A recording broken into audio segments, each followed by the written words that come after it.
You have to oppose, ठीक है, आप अपोज करते हो। वो अपोज करने का अपना अपना नेचर है, क्योंकि we are human being. Objects में ऐसा कुछ नहीं होता है, वो सीधा अपोज करेगी। आप तो सोचोगे कि कौन मम्मी कहीं ऐसा तो नहीं डंडे उठा लेंगी या पापा डंडे उठा लेंगे, वो 10 चीजें आप सोचोगे, ठीक है। ऑब्जेक्ट के साथ ऐसा कोई कंडीशन नहीं है। तो हम ऑब्जेक्ट और ह्यूमन बीइंग को एक साथ को रिलेट नहीं कर सकते, लेकिन हमने सिर्फ पर्पज ये था कि both have the tendency to oppose. हमारी डिग्री बदल सकती, लेकिन इसकी डिग्री तभी बदलेगी जब यहाँ पर मास होगा ज्यादा, ठीक है। हमारे साथ भी है, अगर मास ज्यादा है, अगर एक बच्चे का हैवी मास का बच्चा है, अब उसको तुम बार बार उठाओगे तो इतनी आसानी से तो इनर्शिया अपोज तो करेगा ही, उसको उठने में दिक्कत होगी, इतने आसानी से नहीं वो हो पाएगा, ठीक है, क्विक एक्शन नहीं कर पाएगा। तो डेफिनेटली है कि हमारे साथ भी मास पे होता है, लेकिन हम क्या करते हैं, अच्छा सर कह रहे हैं या मम्मी कह रहे हैं या पापा कह रहे हैं, ये बात कहीं ना कहीं दिमाग में होती है, बट ऑब्जेक्ट के साथ ऐसी कोई कंडीशन नहीं होती है।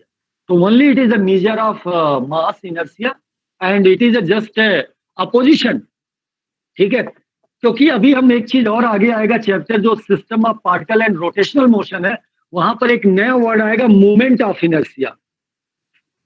वो भी यही चीज होती है।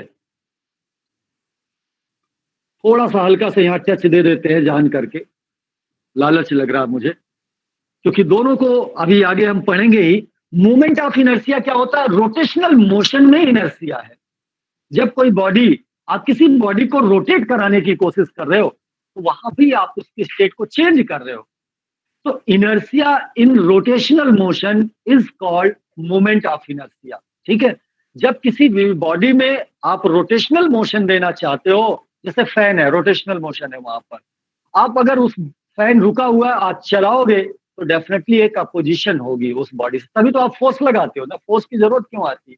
अगर वो तुम्हारी बात इशारों में ही मान जाता तो फिर फोर्स लगाने की जरूरत क्या थी? क्योंकि वो रेजिस्ट कर रहा, एंड दैट रेजिस्टिविटी की वजह से आप उसके ऊपर फोर्स लगा रहे हो, क्योंकि वो चलने की कोशिश नहीं कर रहा है, ठीक है।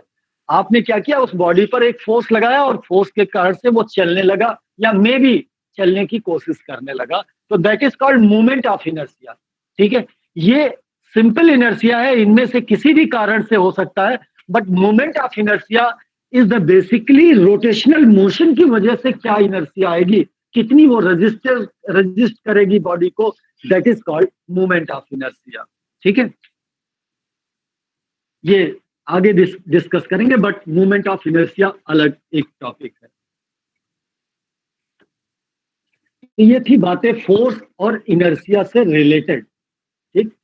आगे बात करते हैं तो न्यूटन साहब का पहला नियम आ जाता है, Newton first law of motion.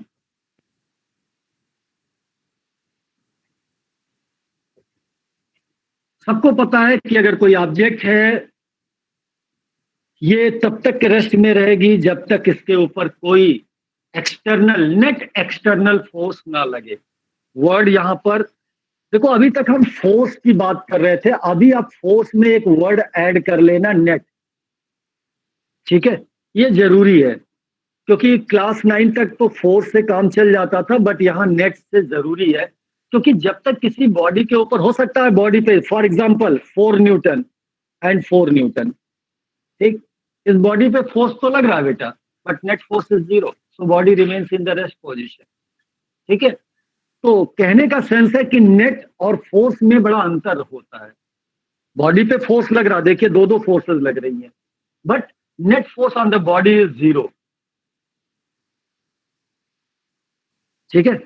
तो अगर किसी भी बॉडी पर अपनी पोजीशन तभी वो चेंज करेगी जब तक उसके ऊपर कोई नेट फोर्स नहीं अप्लाई किया जा सकता है, ठीक है, चाहे वो स्टेट ऑफ रेस्ट में हो या स्टेट ऑफ मोशन में हो।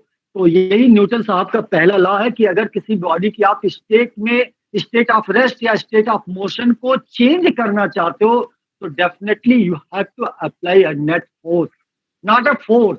फोर्स का मतलब अलग हो गया, नेट फोर्स का मतलब अलग होना चाहिए। There must be a net force on the body, ठीक है। अगर इसको लैंग्वेज की भाषा में बात करना चाहते हो तो आप लैंग्वेज में कह सकते हो कि fan object is in the state of rest, it will remain in the state of rest until and unless an external force is applied on it. Net external force is applied on it. Or if the body is in the state of motion, it remains in the state of motion until or unless you have applied net external force on the body. ठीक है, तो ये अगर इस law को देखें तो इसमें दो